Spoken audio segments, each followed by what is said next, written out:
What's up, guys? So there is some content that's coming up here pretty soon with Thanksgiving. The main thing you need to know about it, though, is that basically on the 28th they're going to have where you can pretty much your lucky cat, everything like that coming. Fortune cat, I guess, is coming up. The main thing is it'll be kind of similar to the Castle Candelabrum with the scythe that they release. The only difference is it's not going to be focused on HP like this one does, where it gives you HP, but it'll give you damage based on how much HP your opponent has, and versus your HP, and then it stacks up the amount of final damage that you do as a result of that. So the main thing is that what's coming up is it's good, but I don't know if it'll be graciously amazing by any stretch of the imagination. Obviously, they do have skins for the Thanksgiving event and everything. And again, you'll see that stuff all starting on the 28th. And then on the 1st, they're going to have an event where basically it's like a snowfield type deal, and then they'll have a Christmas tree.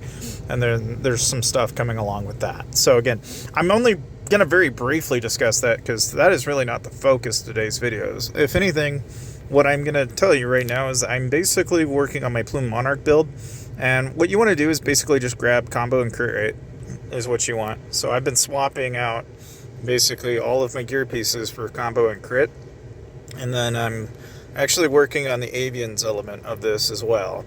Now, I did have some people that were kind of curious, it's okay, so alright, let's say for example I want specific, not just specific avians now, but let's say if I wanted to get specific with not really the element of whether or not one is good or the other, how do I know what I'm doing is actually going to make sense for my build? And again, this applies for Dark Lords. It'll apply for almost every class in the game, honestly, right? The main thing I'm going to tell you is that when you compare a lot of these rare type avians, right? The biggest advantage of something say for example, the Weeping Moon skill is it's going to deal extra damage equal to 3% of the target's max HP. Okay, that's pretty decent, but this is going to drop their attack. If you go this route, you'll actually get a little chunk of damage done on top of what your current is, but you're just doing a resistance drop when you do something with Midnight Firefly, for example.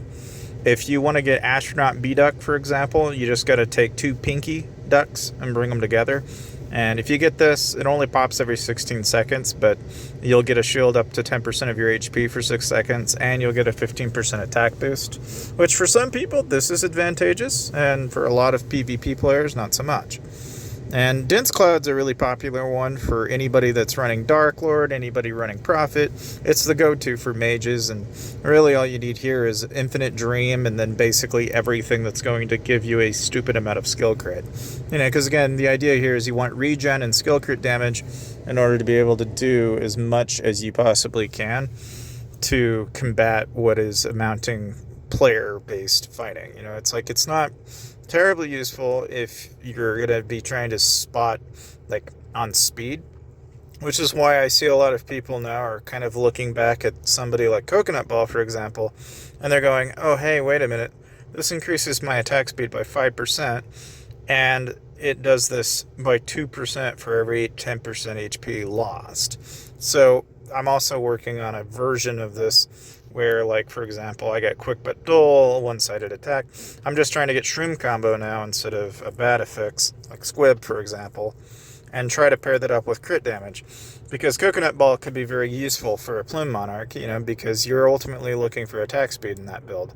Plus, there are different instances where you may even find that useful, not even as a Plume Monarch, right? But you also may find yourself going, hey, wait a minute, I might need that if I'm a mage. And I there's different scenarios where you could find yourself needing those attributes. But the only way to really get those attributes that you're after is to basically take existing avians and mix and breed and mix and breed and mix and breed until you get the final, correct growth, which you want high growth, which I got 1.47 on, and then you want the correct affixes. And that's just a numbers game. I mean, it takes several different, generations to get to that point, but that's effectively what you have to do. Now, the one thing I will say is I don't like to divvy up I like to dump all of my, basically everything of my Uku fruits into one avian, because you're going to get a huge, like a ginormous freaking stat bonus every time you level them up to a certain cap and then you upgrade, because that stat bonus then applies to all of the avian's fixes below it. So in a way, you really kind of don't want to take away from that. Like, you want, if anything, you want to get the most you can get possible out of that. Now, as far as, really just big picture, like on talents, like what am I doing? This is currently what I'm running, is combo damage, crit damage, base attack speed, and then I'm also going back into the Fury tree, and I'm grabbing the extra 300% crit damage and basic attack damage that you can fetch in the Fury tree. Because that, to me, I think makes the most sense in terms of what I'm offering and the actual kills skill, which I think when I get my crit damage up a ways, I've got a fairly decent basic attack multiplier. My combo's at 32k, which is looking fairly decent. And then really about all you have to work on in this instance is really when you're running your crits, you want to increase that crit damage. Now, I need to double the amount of crit damage I'm doing. Right now, I've only got 3,300. So there's only like a handful of places that I can do this in, but it'll be in the enchants. And right now I've got, basically kind of lackluster enchants, but I'm hoping I can get a 3 crit, because it's either I'm going to take that and I'm going to swap it out for one of these and get, basically, so like, for example, I actually have some combinations in here I can play around with, but like here, for example, I can get crit 10% there. If I needed to get 5, I could do it conceivably. The one thing that I'm really kind of poking around at, though, is like, for example, I've got 600% on PAL damage there. I've got different varieties that I can play with. The one thing that I'm going to be looking for more than anything is, looking for combinations that might be a little bit more advantageous depending on what stats I'm trying to focus on at the time. But you always want to pay attention to your smaller affixes, because a lot of people look at the big picture, but you don't want to forget like global combo damage, for example, in these affixes, because that's just going to add that much more to it. And again, I've gotten this far already with reasonable, but not noticeably different stat pieces that I can move around to give myself like skill damage from time to time if I needed it.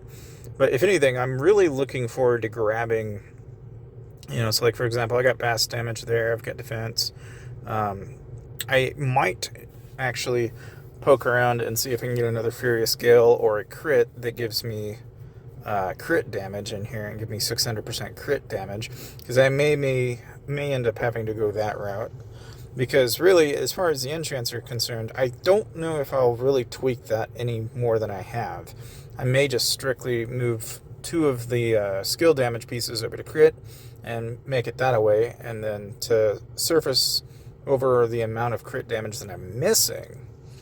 I mean, there's kind of a couple of different ways of approaching this, but as you can see, I've already got a triple S plus combo damage on 4 of these, so I'm not really that far along on this in general. But I mean, it's just one of those things that stat-wise, when it comes to getting the amount of crit damage to like even begin conceivably doubling it, I think I'm going to have to almost primarily of that lift is going to have to be done partly in the souls, and then a good chunk of that's probably also going to be done inside the actual, so like in here I've got 77%, and I have a feeling that what I'll end up having to do is something like this, where basically I'll dump this up to like 55, bring this up to like 75 or something like that, and then bring this up.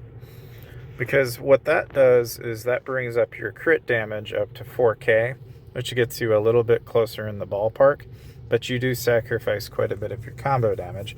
Now, the alternative is instead of dumping it all into, say, one of those stats, like that, you could just as easily throw it into global, like so. And I don't really know if there's really a disadvantage of dumping it all into global, because when you do it that way, then you've eliminated really so much emphasis on it being that one stat, but rather your damage core stat's now higher. So if you go down to your attack bonus, it's like now I have 1700% attack across the board, which means that just in general, whatever I'm hitting is going to kill a lot faster anyway, which may be conceptually a better way to approach it. It just depends really on how much you invest into that one thing. Because you'll come to find that, like, for the number of scrolls that I burned going to 55, right? Like, if I just get it up to, say, even 26, and then get to 26, and then go up to 26, and then go up to 26, you'll notice that I get a little bit more for my buck in terms of what I gain across the stats that way. And then rather than investing so heavily in one or the other, I've gotten, a mixture of all the ones, and that's I think a better use of your actual class awakening. Now again, one of the things that a lot of people don't tell you is that you got to go into the cross server matches and you want to pick up awakening crystals, because that's primarily where you're going to get a lot of those awakening scrolls converted. But from there on out, really, then all you need to do is pick up Family Brawl and go into the exchange. And I'm fixing to get Draconic Resonance just to test the skill out and see what the skill's like, because otherwise, on any ordinary day, what I usually wind up doing is I'm picking up shards for different skills in here, is really what I'm doing, if anything. And then the other habit that never hurts to have is just to go into the Parking Wars tab and make sure you're getting parking coins. And you want to pick up your Dark Trials card, your Breeding Care cards, and then pick up stands and upgrade them if you haven't already been doing that, But otherwise, the only other thing you can do is go into Arena, go to Cross Server, and do your Cross Server. And I had some people ask me, like, what do you use on your Glory Shop? And again, I'm strictly going for the Awakening Crystals. I don't generally like to buy anything other than the Awakening Crystals in Cross Server.